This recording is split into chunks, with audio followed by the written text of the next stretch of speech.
Why will we lose 97 women only in the last 3 months, my friend? What about by the time this year will be elapsing? By December, by January, how many women, how many men will we have lost? The other day we just saw our 2 Muslim sisters wanateremka kutoka kwa lift, wanatoka nje, CCTV naonyesha, wanaenda kumuona mama yao ambaye anasemekana kwa hospitali, wamewasiliana. Few minutes later, they are picked up by the vehicle that was waiting for them outside. Then, the following day, we are informed that these 2 girls had lost their lives. How now? Deputy Inspector General of Police, having come out yesterday to give out the figures of our women who have actually in the recent past lost their lives. Imetushtua sana kwamba Bwana Langat alisimama akasema jumla ya wanawake 97 sasa wamepoteza maisha yao through abduction and killings. Then their bodies are actually dumped in thickets. Why can't the same government use the same energy while fighting terrorism? Why can't the same government use Safaricom information to track down the information of those people who are corrupt in our government of Kenya?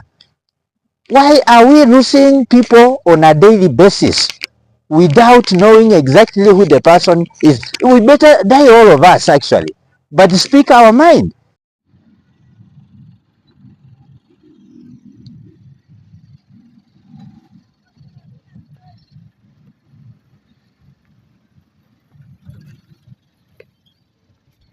Hello.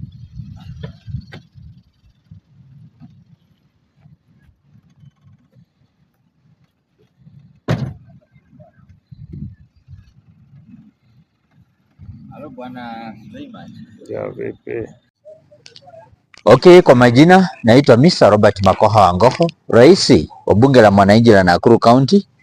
There is this issue of femicide in our country Kenya that is now sickening, that is now alarming, and us as the people who stand in for our fellow human beings, we have created a lot of concern because we are actually losing a lot of people in our beloved country Kenya.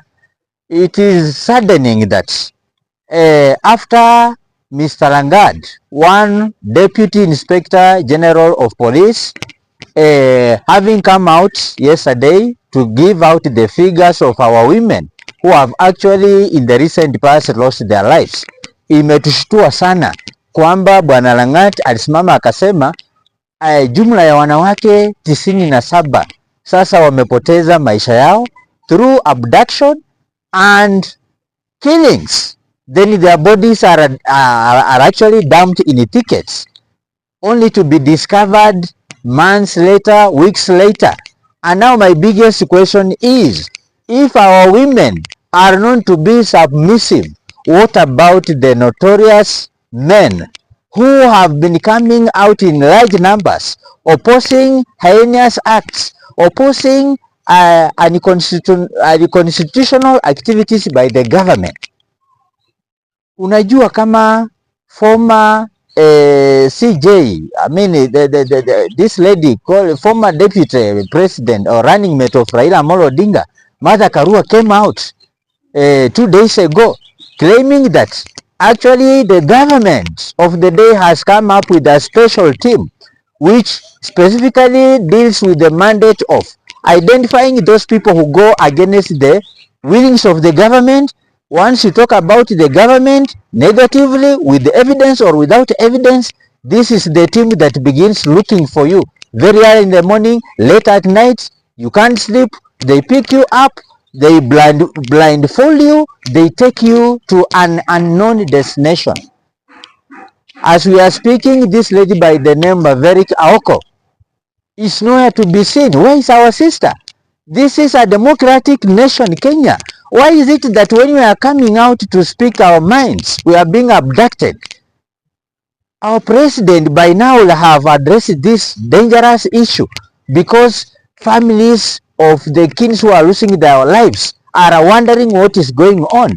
Don't we have a stable government that actually can guarantee Kenyans leadership. The Wells Fargo human resource person was found somewhere in Maseno, in Kisumu there, having been butchered. He had some deep cuts. The car, the double cabin car, had been dumped somewhere. Now, what about those of us who are still breathing and think that the government is not on the right track? Are we not supposed to open up and speak? Why are we being forced to follow the rule of the law, which is against our constitution of Kenya of the year 2010? Why will we lose 97 women only in the last 3 months, my friend? What about by the time this year will be elapsing? By December, by January, how many women, how many men will we have lost? The other day we just saw our 2 Muslim sisters wanateremka kutoka kwa lift, wanatoka nje, CCTV naonyesha, wanaenda kumuona mama yao ambaye anasemekana kwa hospitali, wamewasiliana. Few minutes later, they are picked up by the vehicle that was waiting for them outside. Then, the following day, we are informed that these 2 girls had lost their lives. How now?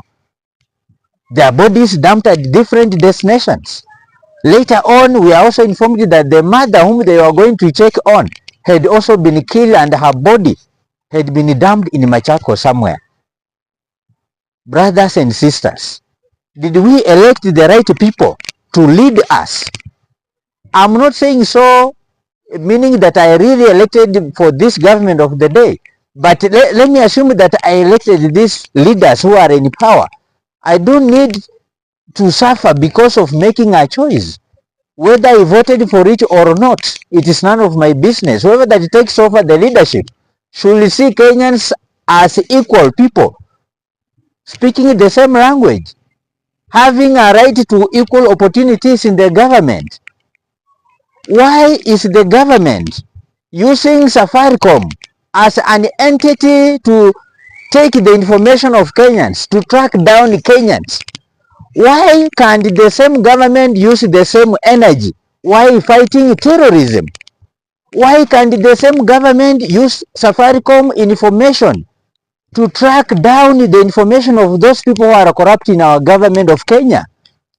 Why are we losing people on a daily basis without knowing exactly who the person is? We better die, all of us actually, but speak our mind. The other day, our brother Boniface Mwangi declared that he was going to organize for some marathon to declare, or rather to stand with the femicide victims who have lost their lives.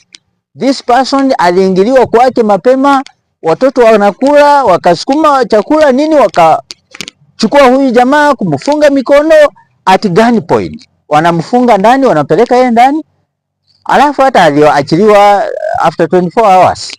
After wamejua hana ubaya. We are Kenyans. Why will we keep quiet when our brothers and sisters are dying? We must speak our mind. There is nothing wrong we are doing, man.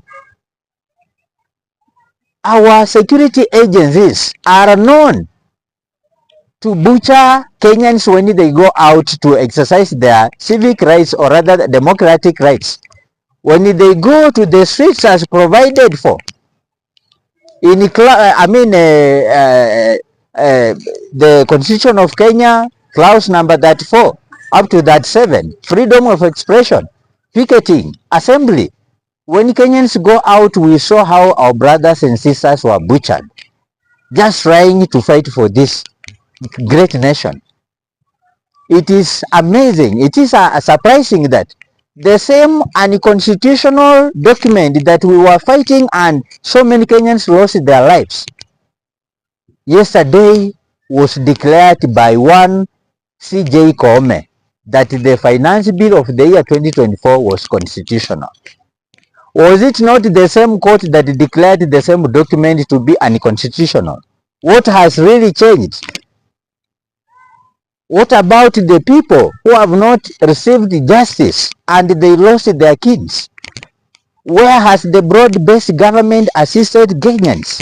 We are happy that the country is calm. But why all these killings that are going on every now and then? And when you speak your mind, you are kidnapped, you are tracked down using your Safaricom information, then you get lost.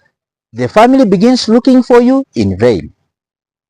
There is a school-going child or girl whose body was also found to have been dumped today as we are speaking.